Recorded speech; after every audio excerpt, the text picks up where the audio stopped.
A graça e a paz de Jesus Cristo. Seja muito bem-vindo a esse canal que compartilha estudos e meditações nos capítulos da Bíblia. Hoje nós vamos ler o livro de o Evangelho de Marcos, no capítulo 9, e nós vamos ler aqui do versículo 1 até o versículo 13. Esse texto do versículo 1 até o versículo 13 tem duas mensagens. A primeira mensagem fala sobre a transfiguração de Jesus e a segunda mensagem é Elias já veio. Esses são os títulos que eu estou dando para essas duas mensagens. Então vamos começar na primeira mensagem, que é a transfiguração de Jesus. Diz aqui no versículo 1: Dizia-lhes também, em verdade, vos digo que dos que aqui estão, alguns há que não provarão a morte sem que vejam chegado o reino de Deus com poder. Dizia-lhes também, significa que Jesus estava conversando com os seus discípulos. E Jesus disse para os seus discípulos que, em verdade, vos digo que dos que aqui estão, alguns há que não provarão a morte sem que vejam chegado o reino de Deus com poder. O que Jesus estava querendo dizer quando disse esse versículo? Ele quis dizer que dos discípulos que estavam com ele, muitos deles não morreriam sem que vissem o derramamento do Espírito Santo. Quando nós lemos todo o texto de Atos dos Apóstolos, no capítulo 2, nós vemos a descida do Espírito Santo. Aqui em Atos, no capítulo 2, nós vemos que os discípulos estavam reunidos em uma casa e de repente a casa foi cheia. Veja aqui o Atos 2. Cumprindo-se o dia de Pentecostes, estavam todos reunidos no mesmo lugar. Versículo 2: E de repente veio do céu um som como de um vento veemente e impetuoso, e encheu toda a casa em que estavam assentados. Versículo 3: E foram vistas por eles línguas repartidas, como que de fogo, as quais pousaram sobre cada um deles. Versículo 4: E todos foram cheios do Espírito Santo e começaram a falar em outras línguas, conforme o Espírito Santo lhes concedia que falassem. Versículo 5: E em Jerusalém estavam habitando judeus, varões religiosos, de todas as nações que estão debaixo do céu. Versículo 6: E correndo aquela voz, ajuntou-se uma multidão e estava confusa, porque cada um os ouvia falar na sua própria língua. Versículo 7: E todos pasmavam e se maravilhavam, dizendo uns aos outros: Pois que não são galileus todos esses homens que estão falando? Versículo 8: Como, pois, os ouvimos, cada um na nossa própria língua em que somos nascidos? Versículo 9: Partos e medos, elamitas e os que habitam na Mesopotâmia e Judéia e Capadócia e Ponto e Ásia. 10: E Frígia e Panfilha, Egito e partes da Líbia, junto a Cirene e forasteiros romanos, tanto judeus como prosélitos. 11: E cretenses e árabes, todos os temos ouvido em nossas próprias línguas falar das grandezas de Deus. 12: E todos se maravilhavam e estavam suspensos, dizendo uns para os outros: Que quer isto dizer? 13: E outros zombando diziam: Estão cheios de mosto, ou seja, estão bêbados. 14: Pedro, porém, pondo-se em pé com os 11, levantou a voz e disse-lhes: Varões judeus e todos os que habitais em Jerusalém, seja-vos isto notório, e escutai as minhas palavras. 15. Estes homens não estão embriagados, como vós pensais, sendo esta a terceira hora do dia. 16. Mas isto é o que foi dito pelo profeta Joel. 17. E nos últimos dias acontecerá, diz Deus, que do meu espírito derramarei sobre toda a carne, e os vossos filhos e as vossas filhas profetizarão, os vossos jovens terão visões, e os vossos velhos sonharão sonhos. Versículo 18. E também do meu espírito derramarei sobre os meus servos e minhas servas naqueles dias, e profetizarão. Versículo 19. E farei aparecer prodígios em cima no céu, e sinais embaixo na terra, sangue, fogo e vapor de fumaça. Versículo 20. O sol se converterá em trevas e a lua em sangue, antes de chegar o grande e glorioso dia do Senhor. Versículo 21.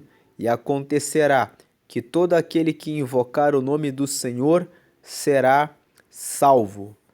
Então, eu não vou prosseguir aqui na leitura dos próximos versículos, onde Pedro continua falando a respeito do Antigo Testamento para demonstrar que esse episódio em que ele e os demais discípulos começaram a falar nas línguas das pessoas que estavam ali em volta, falando a respeito da glória de Deus, era um sinal da manifestação do poder de Deus. Mas o que nós vemos aqui é que Pedro, ele faz menção ao texto de Joel, capítulo 2. No versículo 17, quando ele fala: e nos últimos dias acontecerá, diz Deus, que do meu espírito derramarei sobre toda a carne, e os vossos filhos e as vossas filhas profetizarão, os vossos jovens terão visões e os vossos velhos sonharão sonhos. Ele está fazendo referência ao texto do profeta Joel, no capítulo 2. Lá no livro do profeta Joel, no capítulo 2, nós vemos aqui no versículo 28 essa promessa. Vamos ver aqui versículo 28, ó. E há de ser que depois derramarei o meu espírito sobre toda a carne, e vossos filhos e vossas filhas profetizarão, os vossos velhos terão sonhos, os vossos jovens terão visões, e também sobre os servos e sobre as servas naqueles dias derramarei o meu espírito, e mostrarei prodígios no céu e na terra, sangue, fogo e colunas de fumaça. O sol se converterá em trevas e a lua em sangue, antes que venha o grande e terrível dia do Senhor. E há de ser que todo aquele que invocar o nome do Senhor será salvo, porque no monte Sião e em Jerusalém haverá livramento, assim como o Senhor tem dito, e nos restantes que o Senhor chamar. Então, nós vemos aqui que o texto de Joel, no capítulo 2, no versículo 28 até o versículo 32, nós vemos que Pedro cita esse texto do Antigo Testamento para falar ao povo que estava ali em Jerusalém que aquela manifestação que estava acontecendo ali era o cumprimento dessa profecia. Era o cumprimento dessa profecia. E quando Jesus disse aqui no versículo 1: em verdade vos digo que dos que aqui estão, alguns há que não provarão a morte, sem que vejam chegado o reino de Deus com poder, Jesus estava se referindo a isso. Ou seja, os discípulos estavam todos vivos na época de Jesus, andaram com Jesus, e Jesus disse: antes que vocês morram, muitos de vocês não vão provar a morte, sem antes verem o reino de Deus chegado na terra com poder. E nós vemos que, de fato, aqueles que estavam ali juntamente com Jesus não morreram. Todos eles viram, todos eles viram o derramamento do Espírito Santo, a manifestação do reino de Deus com poder sobre a terra e o cumprimento da profecia de Joel no capítulo 2, do versículo 28 a 32. Então veja que quando Jesus disse isso no versículo 1, ele estava se referindo a isso.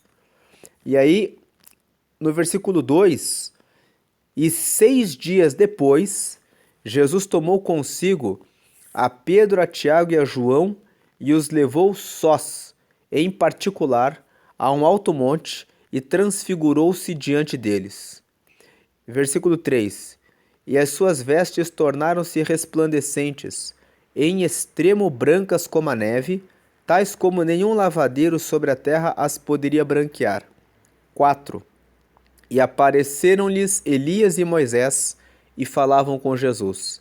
Versículo 5. E Pedro, tomando a palavra, disse a Jesus: Mestre, bom é que nós estejamos aqui e façamos 3 cabanas, uma para ti, outra para Moisés e outra para Elias. Versículo 6. Pois não sabia o que dizia, porque estavam assombrados. Versículo 7. E desceu uma nuvem que os cobriu com a sua sombra, e saiu da nuvem uma voz que dizia: Este é o meu filho amado, a ele ouvi. Versículo 8. E tendo olhado ao redor, ninguém mais viram, senão Jesus com eles. Versículo 9.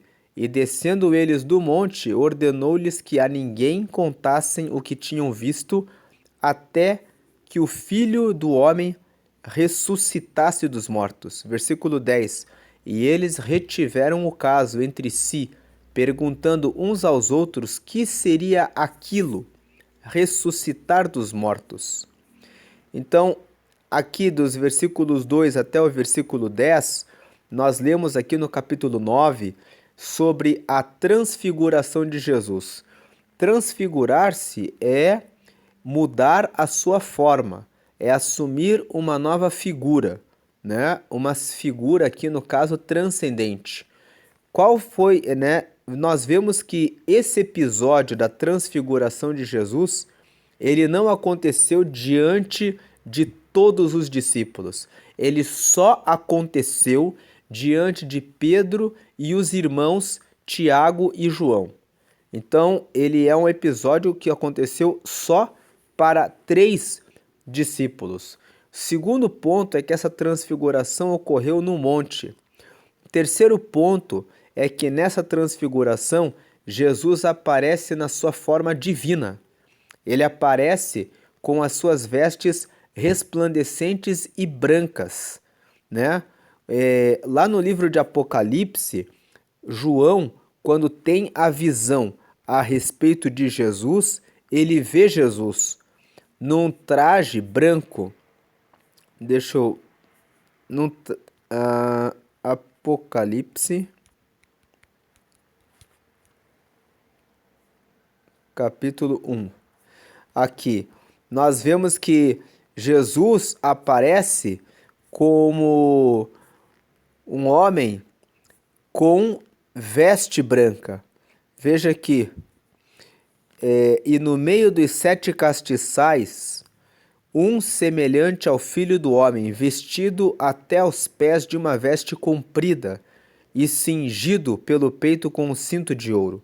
E a sua cabeça e cabelos eram brancos como lã branca, como a neve, e os olhos como chama de fogo, e os seus pés semelhantes a latão reluzente, como se tivesse sido refinado numa fornalha, e a sua voz como a de muitas águas. E ele tinha na sua destra 7 estrelas, e da sua boca saía uma aguda espada de 2 fios, e o seu rosto era como o sol, quando na sua força resplandece. E eu, quando caí aos seus pés como morto, e ele pôs sobre mim a sua destra, dizendo-me: não temas, eu sou o primeiro e o último. Então, nesse texto, nós vemos aqui que Jesus ele tem essas características. Ele tem o rosto que brilha como o sol e os seus pés brilham como o latão reluzente. E as suas, né, o seu cabelo e a sua cabeça são brancos como a lã e os olhos como chama de fogo. E ele vem vestido com com uma veste comprida. Nesse texto de Apocalipse 1, em que Jesus aparece para João na ilha de Patmos, ele aparece nesse formato. Então, lá no texto de Marcos, quando ocorre a transfiguração, eles veem as vestes de Jesus resplandecentes, ou seja, né, com alto brilho, em extremo brancas como a neve, tais como nenhum lavandeiro sobre a terra as poderia branquear. E aí, quando isso ocorre com Jesus, aparecem Elias e Moisés. Por que aparecem Elias e Moisés? Porque Elias representa os profetas e Moisés representa a lei. O Pentateuco, Gênesis, Êxodo, Levítico, Números e Deuteronômios, a tradição menciona que o autor da lei foi Moisés. E depois os profetas, que são os demais livros do Antigo Testamento, com exclusão dos livros poéticos, são representados por Elias. Esse versículo 4, quando Jesus aparece na transfiguração, é como se Jesus dissesse assim para os discípulos: olhem, eu sou o próprio Deus, eu sou o Messias. Lá no capítulo 8, na parte final, nós fizemos uma meditação e aqui tem um vídeo que nós comentamos o versículo 27 até o versículo 38. Jesus chega para os seus discípulos em Cesareia de Filipe e faz uma pergunta para eles. Veja, vamos ler aqui, ó, Marcos 8, 27. E saiu Jesus e os seus discípulos para as aldeias de Cesareia de Filipe. E no caminho perguntou aos seus discípulos, dizendo: quem dizem os homens que eu sou? Versículo 28. E eles responderam: João Batista, e outros Elias, mas outros um dos profetas. Versículo 29. E ele lhes disse: mas vós, quem dizeis que eu sou? E respondendo Pedro lhe disse: tu és o Cristo. Então, nós vemos aqui, nesses versículos 27, 28 e 29, que Jesus havia questionado os discípulos sobre quem ele era, quem as pessoas falavam que ele era. E eles respondem: as pessoas dizem que o Senhor é João Batista, outros dizem que é Elias e outros dizem que é um profeta. Aí Jesus traz a pergunta para a questão para a questão pessoal. Pergunta para eles: e vocês dizem que eu sou quem? Aí Pedro fala: tu és o Cristo. Mas logo na sequência Jesus começa a explicar para eles que importaria que ele padecesse, que ele fosse rejeitado pelos anciãos, pelos príncipes dos sacerdotes e pelos escribas, que fosse morto e que ressuscitaria depois de 3 dias. E Pedro acabou dizendo que Jesus não deveria dizer isso. Então Jesus vem até Pedro e fala para Pedro que retira-te de mim, Satanás, porque não compreendes as coisas que são de Deus, mas as que são dos homens. Não que Pedro estivesse com o demônio, mas Pedro estava dando lugar para Satanás, no momento em que estava dizendo que a vontade de Deus não deveria se cumprir. E Jesus diz: retira-te de mim, Satanás, porque não compreendes as coisas que são de Deus, mas só as que são dos homens. Jesus estava dizendo: Deus é que tem o controle e a soberania de como ele realiza cada coisa. E era necessário que ele morresse. Então, nós vemos que o capítulo anterior, eles haviam tido essa discussão a respeito de quem Jesus era. Então, no capítulo 9, Jesus vem e fala, continuando ali o capítulo 8, ele fala: muitos de vocês não vão morrer sem que vejam o reino de Deus com poder. Jesus estava já profetizando, dizendo que quando ele ressuscitasse dos mortos e voltasse para o céu, os discípulos ainda teriam a chance de ver o derramamento do Espírito Santo no meio deles e a operação do reino de Deus na terra com poder. Pessoas sendo salvas, milagres sendo operados. Nós vemos que no livro de Atos dos Apóstolos, nós vemos que Pedro, Tiago e João, Pedro e João estavam subindo a hora nona para a oração, e quando chegaram no templo, na porta formosa, um coxo estava ali. E eles oraram pelo coxo e aquele coxo foi restabelecido de maneira imediata. Esse registro está no livro de Atos dos Apóstolos, no capítulo 3. Vamos ler esse texto. Atos, capítulo 3. Pedro e João subiam juntos ao templo à hora da oração à nona, e era trazido um varão que desde o ventre de sua mãe era coxo, o qual todos os dias punham à porta do templo, chamada Formosa, para pedir esmola aos que entravam. Ele, vendo a Pedro e a João, que iam entrando no templo, pediu que lhe dessem uma esmola. E Pedro, com João, fitando os olhos nele, disse: Olha para nós. E olhou para eles, esperando receber alguma coisa. E disse Pedro: Não tenho prata nem ouro, mas o que tenho, isso te dou. Em nome de Jesus Cristo, o Nazareno, levanta-te e anda. E tomando-o pela mão direita, o levantou, e logo os seus pés e tornozelos se firmaram. 8. E saltando ele, pôs-se em pé, e andou, e entrou com eles no templo, andando e saltando e louvando a Deus. E todo o povo o viu andar e louvar a Deus, e conheciam-no, pois era ele o que se assentava a pedir esmola à porta formosa do templo, e ficaram cheios de pasmo e assombro pelo que lhe acontecera. Então, nós vemos aqui, nesse texto de Atos dos Apóstolos, no capítulo 3, que Pedro e João viram esse milagre acontecendo. E aí, Jesus, prosseguindo nessa revelação de que ele de fato era o Cristo, chama Pedro, Tiago e João, leva eles até o monte e dá a eles a experiência da transfiguração, onde ele revela a sua natureza divina na sua plenitude, mostrando-se na sua forma resplandecente, na sua glória.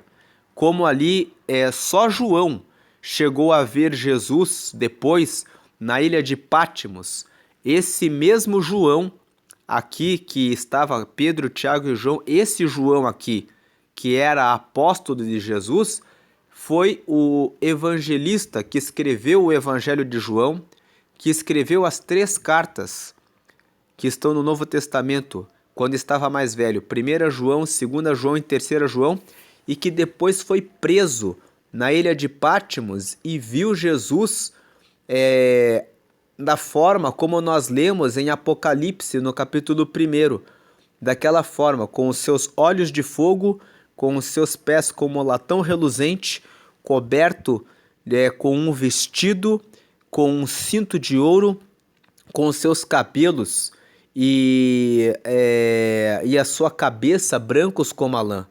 Então, esse João, que havia visto Jesus aqui na transfiguração, é o mesmo João que mais tarde, na ilha de Pátimos, vê Jesus novamente daquela forma. Mas o que importa aqui é que Jesus, ele se revela como Deus, como ser divino, e ele diz: eu tenho contato com Moisés e com Elias. Ou seja, Jesus está dizendo que ele era a transfiguração, é uma forma de Jesus revelar que ele estava desde o princípio, desde a criação do mundo, e com a criação de todas as leis, juntamente com Moisés, e também com todos os profetas que anunciavam que ele viria sobre a terra. Por isso Elias aparece ali. Então, porque a lei e os profetas representam todas as escrituras da época. Hoje, nós dizemos que as escrituras são o Antigo Testamento e o Novo Testamento. Mas na época de Jesus, quando os evangelhos e as cartas paulinas, o Novo Testamento ainda não havia sido escrito, a palavra era representada pela lei e os profetas. Então, quando Jesus aparece com a transfiguração, manifestando a sua natureza divina, com Moisés e com Elias, ele está dizendo: a lei e os profetas estão comigo, as escrituras estão comigo. De fato, eu sou o Cristo. Jesus está aqui confirmando aquilo que Pedro havia dito no capítulo 8. Ou seja, dias antes, em Cesareia de Filipe, Jesus havia tido essa discussão com os seus discípulos, questionando-os a respeito de quem ele era. E os discípulos dizem, as pessoas dizem que o Senhor é João Batista, outros dizem que o Senhor é Elias, outros dizem que o Senhor é um dos profetas, conforme esse texto grifado, que é Marcos capítulo 8, versículo 28. E aí Jesus, no versículo 29, traz a pergunta para o campo pessoal. E ele lhes disse: mas vós, quem dizeis que eu sou? E respondendo Pedro, lhe disse: tu és o Cristo. Quando Jesus traz a questão para o campo pessoal, para ele e para os discípulos, Pedro, falando em nome dos discípulos, fala: tu és o Cristo. Né? E Pedro chega a essa conclusão: tu és o Cristo, porque os discípulos estavam andando com Jesus e viam Jesus operando sinais e maravilhas, curando paralítico, curando homem de mão ressequida, expulsando demônios de pessoas, curando surdo, curando mudo, curando cego. Então, Pedro vem e fala: tu és o Cristo. E essa questão volta à tona aqui no capítulo 9, quando Jesus vem e se transfigura diante deles, dizendo: olha, agora eu vou dar um sinal mais contundente de que eu realmente sou o Cristo. Mas esse sinal mais contundente, Jesus não deu para todos, mas ele deu apenas para Pedro, Tiago e João. Ele separou esses discípulos, realizou a transfiguração diante deles, mostrou que ele estava com a lei e com os profetas. Moisés simboliza a lei, aqui no versículo 4, e Elias simboliza os profetas. E aí, quando Pedro vê aquilo, ele fala: mestre, é bom que nós fiquemos aqui e façamos 3 cabanas, uma para ti, outra para Moisés e outra para Elias. Aí o versículo 6 fala: pois ele não sabia o que dizia, porque estavam assombrados. Versículo 7. A revelação de que Jesus é o Filho de Deus continua, ela não para por aí. Não para apenas com a transfiguração de Jesus e com a descida de Moisés e Elias. Vem o versículo 7 e fala mais ainda. Ó. E desceu uma nuvem que os cobriu com a sua sombra. E saiu da nuvem uma voz que dizia: este é o meu filho amado, a ele ouvi. Quando o versículo 7 fala que desceu uma nuvem e os cobriu com a sua sombra, e daquela nuvem saiu uma voz que dizia: esse é o meu filho amado, a ele ouvi, essa nuvem simboliza o próprio Deus. Lá no livro de Números, no capítulo 9, nós vemos que quando o povo de Israel estava caminhando pelo deserto, saindo do Egito, indo para a terra prometida, nós vemos que quando eles passavam pelo deserto, durante a noite, Deus fazia com que uma coluna de fogo caminhasse com eles para trazer luz e calor. E durante o dia, Deus fazia com que uma nuvem fosse diante deles. E eles faziam tudo segundo o movimento da nuvem. Vamos ver aqui, ó, isso a partir em Números, no capítulo 9, a partir aqui do versículo 15. Veja o que está escrito, ó. E no dia de levantar o tabernáculo, a nuvem cobriu o tabernáculo sobre a tenda do testemunho. E à tarde estava sobre o tabernáculo como uma aparência de fogo até a manhã. Então é aquilo que nós vínhamos dizendo. Durante o dia ela tinha a forma de uma nuvem. Durante a tarde, quando ia para a noite, tinha a aparência de fogo até a manhã. Assim era de contínuo. A nuvem o cobria e de noite havia aparência de fogo. Versículo 17. Mas sempre que a nuvem se alçava sobre a tenda, os filhos de Israel após ela partiam. E no lugar onde a nuvem parava, ali os filhos de Israel assentavam seu arraial. Versículo 18. Segundo o dito do Senhor, os filhos de Israel partiam e, segundo o dito do Senhor, assentavam o arraial. Todos os dias em que a nuvem parava sobre o tabernáculo, assentavam o arraial. Versículo 19. E quando a nuvem se detinha muitos dias sobre o tabernáculo, então os filhos de Israel tinham cuidado da guarda do Senhor e não partiam. Versículo 20. E era que, quando a nuvem poucos dias estava sobre o tabernáculo, segundo o dito do Senhor, se alojavam e, segundo o dito do Senhor, partiam. Versículo 21. Porque era que, quando a nuvem, desde a tarde até a manhã, ficava ali, e a nuvem se alçava pela manhã, então partiam. Quer de dia, quer de noite, alçando-se a nuvem, partiam. Ou quando a nuvem sobre o tabernáculo se detinha 2 dias, ou 1 mês, ou 1 ano, ficando sobre ele, então os filhos de Israel se alojavam e não partiam, e alçando-se ela partiam. Versículo 23. Segundo o dito do Senhor se alojavam, e segundo o dito do Senhor partiam. Da guarda do Senhor tinham cuidado, segundo o dito do Senhor pela mão de Moisés. Então, esse texto de Números, capítulo 9, mostra que Deus se revelava para o povo de Israel no deserto como uma nuvem durante o dia, que assumia a forma de fogo durante o período da noite, e que essa nuvem era o dito do Senhor. Era a forma como Deus dava a orientação para que o povo de Israel seguisse o caminho ou deveriam parar e ficar em um lugar. Assim também, quando na transfiguração, tem vários sinais da transfiguração que Jesus deu para revelar que ele realmente era o Cristo. O primeiro sinal é o que ele aparece com as suas vestes brancas e reluzentes, como que dizendo: eu sou o Filho de Deus, um ser divino.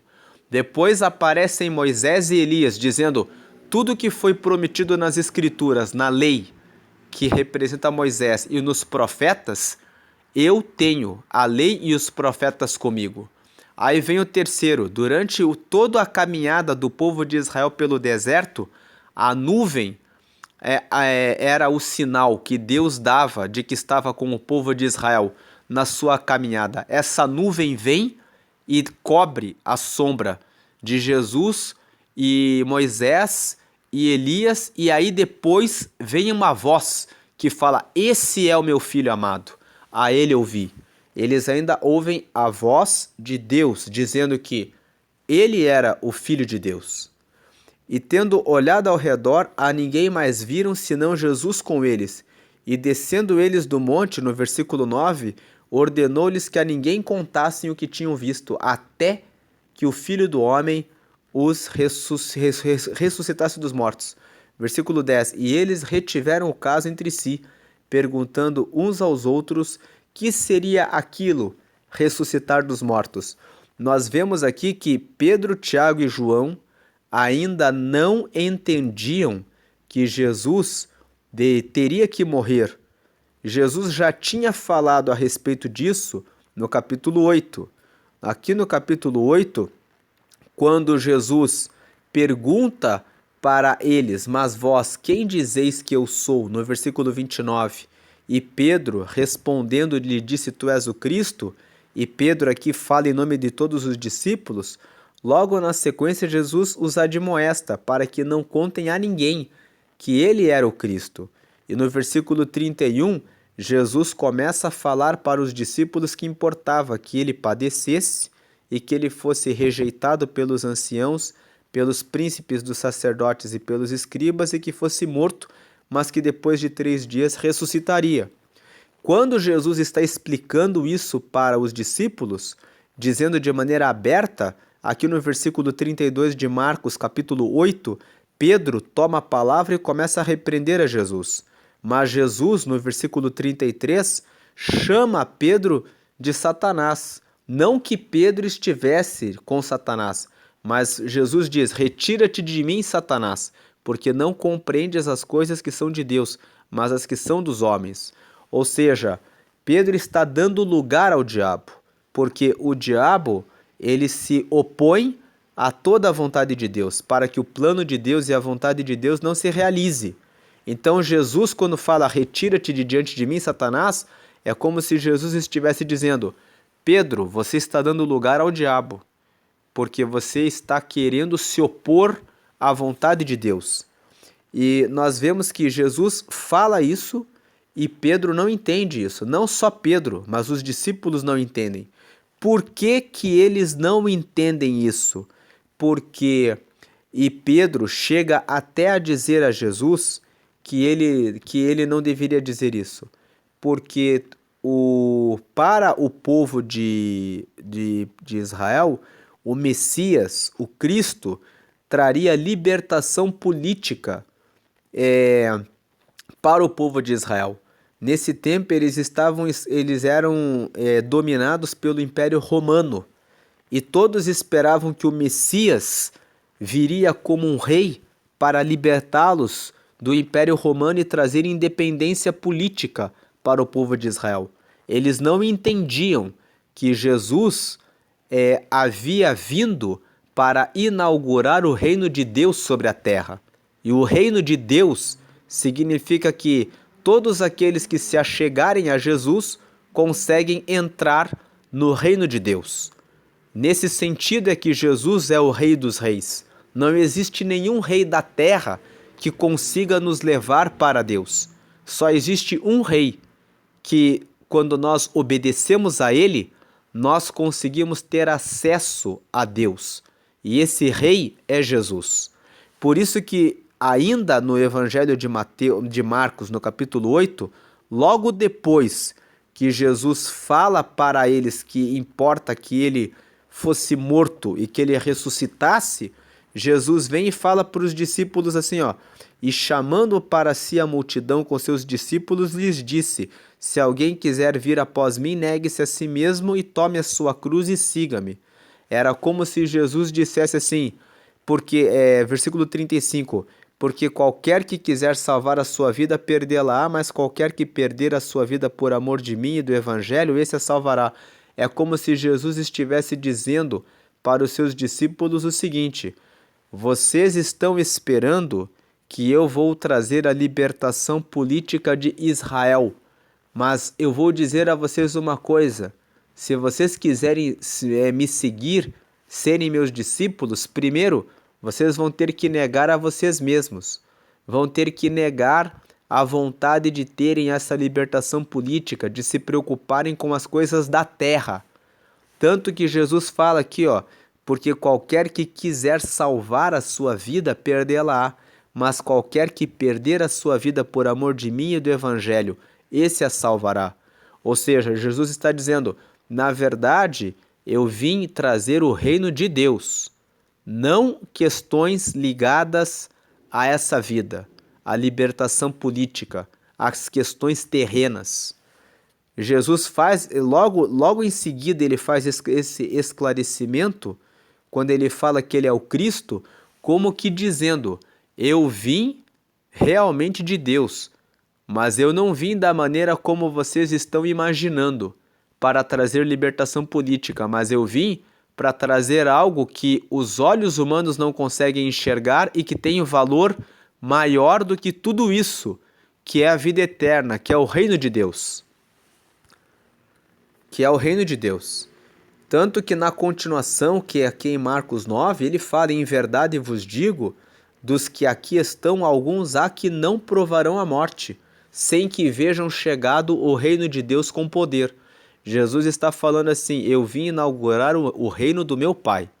E o que importa no reino do meu Pai é que as pessoas sejam cheias do Espírito Santo e que elas consigam anunciar o Evangelho, o reino de Deus, para que mais pessoas consigam acessar o reino de Deus, que consiste em que as pessoas, por meio de Cristo, possam estar relacionando-se com Deus. Então ele vem aqui no versículo 6 dias depois disso, veja que 6 dias depois, Jesus prossegue trazendo uma revelação para Pedro, Tiago e João, dizendo: vou trazer uma revelação maior ainda de que eu sou Deus. Eu vou permitir que 3 desses discípulos vejam a minha transfiguração, vejam a minha glória, vejam que eu realmente sou Deus. E aí ele vem e traz a revelação de Moisés e Elias, dizendo: a lei e os profetas estão comigo. E aí ele traz uma revelação, na mesma transfiguração, a nuvem que caminhava com o povo de Israel no deserto, revelando a presença de Deus, desce e fala: esse é o meu filho amado, a ele ouvi. Depois de todos esses sinais, essa é uma revelação poderosa que Deus dá, que Jesus dá para Pedro, Tiago e João, da sua divindade. E aí ele fala para eles o seguinte, quando eles estão descendo do monte: não contem isso a ninguém, até que o Filho do Homem ressuscite dos mortos. Aí o versículo 10, e eles retiveram o caso entre si, perguntando uns aos outros, que seria aquilo, ressuscitar dos mortos? Então hoje nós entendemos que o que Jesus estava dizendo para eles era que ele de fato morreria, porque era necessário que ele morresse para que todos os homens tivessem os seus pecados perdoados. Mas os discípulos ainda não entendiam isso. Por isso, mas Jesus falava abertamente que morreria.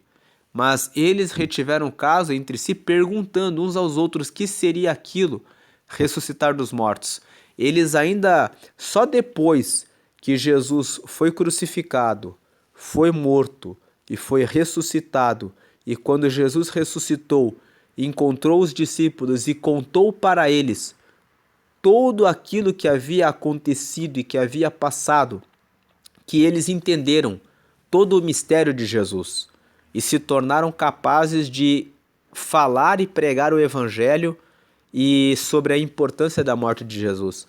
Mas nesse momento em que a transfiguração aconteceu, eles ainda tinham essa expectativa de que Jesus era o Messias, de que Jesus era o Cristo e que Jesus traria a libertação política para eles. Eles não tinham o entendimento de que, na verdade, o poder de Jesus estava em ele entregar a vida dele para que ressuscitasse dos mortos, para trazer a salvação para toda a humanidade e a promessa de que ele pode nos ressuscitar para a vida eterna. Eles só foram entender isso depois. Aqui, quando a transfiguração aconteceu, eles ainda ficaram maravilhados de verem Jesus e ficaram ali esperando que Jesus poderia fazer algo muito maior, além da transfiguração. Agora que Jesus havia se transfigurado diante deles, eles ainda estavam com mais expectativa ainda de que a libertação do povo de Israel aconteceria. Então, quando Jesus fala assim para eles: não contem isso para ninguém, até que eu ressuscite dos mortos, eles ficam: como assim? O que é que Jesus está falando? Por que ele fala tanto que vai morrer e que vai ressuscitar? A gente não consegue entender isso. Só depois que eles entenderam. mas eles retiveram esse caso em segredo e só contaram depois de fato. Aí depois vem o versículo 11 até o versículo 13. E interrogaram-no dizendo: por que dizem os escribas que é necessário que Elias venha primeiro? Versículo 12. E respondendo ele, disse-lhes: em verdade Elias virá primeiro, e todas as coisas restaurará. E como está escrito do Filho do Homem, que ele deva padecer muito e ser aviltado. Digo-vos, porém, que Elias já veio, e fizeram-lhe tudo o que quiseram, como dele está escrito. Aqui, os discípulos perguntaram para Jesus o seguinte: nós lemos ali em Marcos, no capítulo 8, que Pedro, falando em nome dos discípulos, havia dito para Jesus, quando Jesus perguntou a eles: quem vocês dizem que eu sou? E Pedro respondeu: tu és o Cristo. Então, os discípulos já sabiam que Jesus era o Messias, já diziam que Jesus era o Cristo, mas os escribas conheciam o texto de Malaquias, capítulo 4, versículos 5 e 6, onde está escrito que antes da vinda do Messias é necessário que venha Elias. Veja esse texto, Malaquias capítulo 4. Está escrito aqui, ó: porque eis que aquele dia vem, ardendo como forno, todos os soberbos e todos os que cometem impiedade serão como palha, e o dia que está para vir os abrasará, diz o Senhor dos Exércitos, de sorte que lhes não deixará nem raiz nem ramo. Versículo 2: mas para vós que temeis o meu nome, nascerá o sol da justiça, e salvação trará debaixo das suas asas, e saireis e crescereis como os bezerros do cevadouro. Versículo 3: e pisareis os ímpios, porque se farão cinza debaixo das plantas de vossos pés naquele dia que farei, diz o Senhor dos Exércitos. Versículo 4: lembrai-vos da lei de Moisés, meu servo, a qual lhe mandei em Horebe, para todo Israel, a qual são os estatutos e juízos. Versículo 5: eis que eu envio o profeta Elias, antes que venha o dia grande e terrível do Senhor. Versículo 6: e converterá o coração dos pais aos filhos, e o coração dos filhos aos seus pais, para que eu não venha e fira a terra com maldição. Então esse texto fala que haveria de vir um dia de justiça, um dia do Senhor, e que antes da vinda do Messias era necessário que o profeta Elias viesse e aparecesse antecipadamente, convertendo o coração dos pais aos filhos e o coração dos filhos a seus pais. Então, os escribas tinham essa ideia de que antes da chegada do Messias haveria de vir Elias. E os discípulos ouviam isso dos escribas o tempo todo. Então chegaram e perguntaram para Jesus, né? Interrogaram-no dizendo: por que dizem os escribas que é necessário que Elias venha primeiro? E aí Jesus respondeu a eles, né? Por que é necessário? Porque os escribas conheciam essa profecia de Malaquias, capítulo 4, versículos 5 e 6. E aí Jesus vem e responde para os discípulos o seguinte: em verdade Elias virá primeiro, e todas as coisas restaurará. E como está escrito do Filho do Homem, que ele deva padecer muito e ser aviltado. Digo-vos, porém, que Elias já veio, e fizeram-lhe tudo o que quiseram, como dele está escrito. Jesus aqui estava dizendo o seguinte, que aquele que deveria vir antes dele, antes do Messias, que seria o Elias, o cumprimento da profecia de Malaquias capítulo 4, versículos 5 e 6, já havia ocorrido, já havia acontecido. Porque quem é Elias? Elias é João Batista. João Batista cumpriu o papel de vir antes do Messias, convertendo o coração dos pais aos filhos e o coração dos filhos aos pais. De que forma? Por meio do batismo do arrependimento. João veio pregando o batismo do arrependimento, dizendo para as pessoas: arrependei-vos. E com isso, os pais se convertendo e se arrependiam, e os filhos se arrependiam, e todos eram convocados a amarem a Deus e a se respeitarem e a respeitarem uns aos outros. Então, nós vemos isso no livro de Mateus, no capítulo 3. E naqueles dias apareceu João Batista pregando no deserto da Judéia e dizendo: arrependei-vos, porque é chegado o reino dos céus. Então nós vemos que João Batista, ele veio antes de Jesus dizendo, né, que agora está chegando o reino dos céus, porque este é o anunciado pelo profeta Isaías, que disse: voz do que clama no deserto, preparai o caminho do Senhor, endireitai as suas veredas. Versículo 4. E este João tinha sua veste de pelos de camelo e um cinto de couro em torno de seus lombos, e alimentava-se de gafanhotos e de mel silvestre. Nós vemos que essa vestimenta de João era a mesma que o profeta Elias usava. Vamos ver aqui no primeiro livro dos Reis, no capítulo 17, quando Elias, primeiro livro dos Reis, no capítulo 17.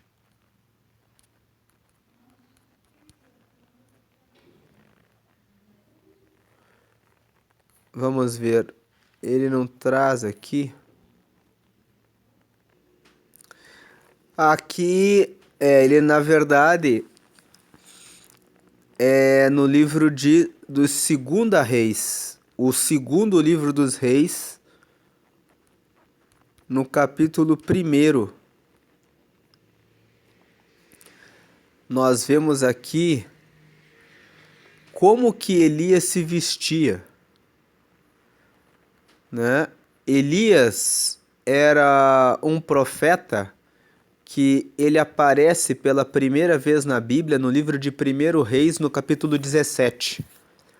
E ele aparece como um profeta que começa a pregar contra o rei Acabe, que havia se casado com uma mulher chamada Jezabel, que era a rainha dos Sidônios.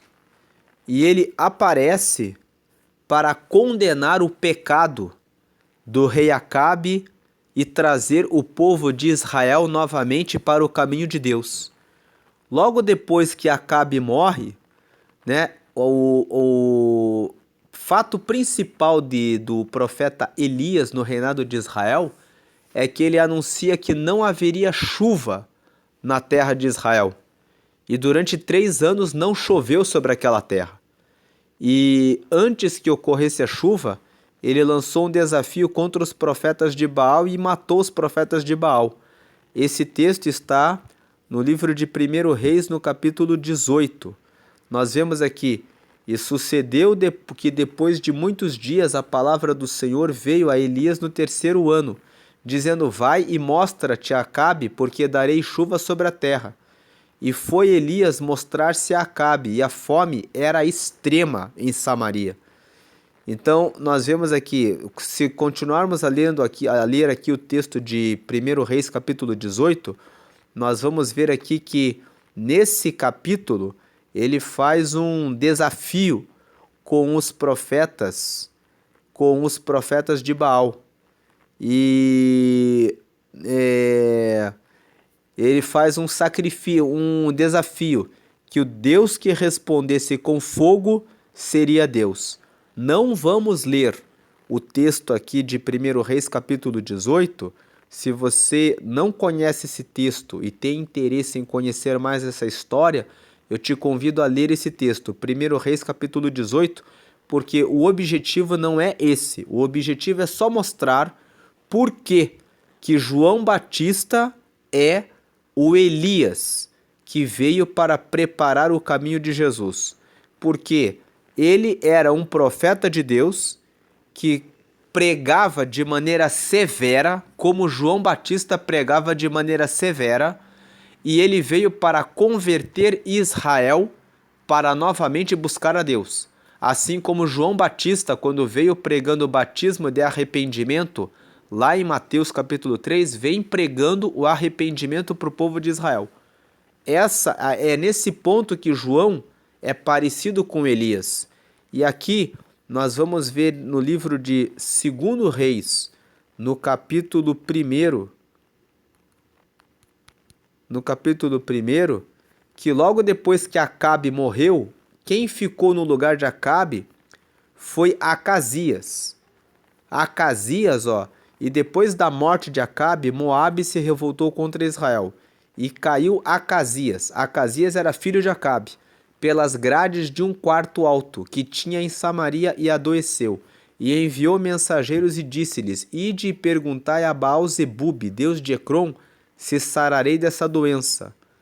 Aí versículo 3, mas o anjo do Senhor disse a Elias o tisbita, levanta-te, sobe para te encontrares com os mensageiros do rei de Samaria e dize-lhes, porventura não há Deus em Israel para irdes consultar a Baal-zebub, deus de Ecrom? Versículo 4, e por isso assim diz o Senhor, da cama que subiste não descerás, mas sem falta morrerás. Então Elias partiu. Versículo 5, e os mensageiros voltaram para o rei, e ele lhes disse, que há que voltastes? Versículo 6, e eles lhe disseram, um homem nos saiu ao encontro e nos disse, ide e voltai para o rei que vos mandou e dizei-lhe, assim diz o Senhor, porventura não há Deus em Israel para que mandes consultar a Baal-zebub, deus de Ecrom? Portanto, da cama a que subiste não descerás, mas sem falta morrerás. Versículo 7, e ele lhes disse, qual era o trajo do homem que vos veio ao encontro e vos falou estas palavras? Versículo 8, e eles lhe disseram, era um homem vestido de pelos e com os lombos cingidos de um cinto de couro. Então disse ele, é Elias, o tisbita. Então, quando nós lemos esse texto de 2 Reis, do capítulo 1, no capítulo 1, do versículo 1 até o versículo 8, nós vemos que durante todo o texto de 1 Reis, no capítulo 17, até o fim do livro de 1 Reis, a Bíblia conta o que aconteceu no ministério de Elias.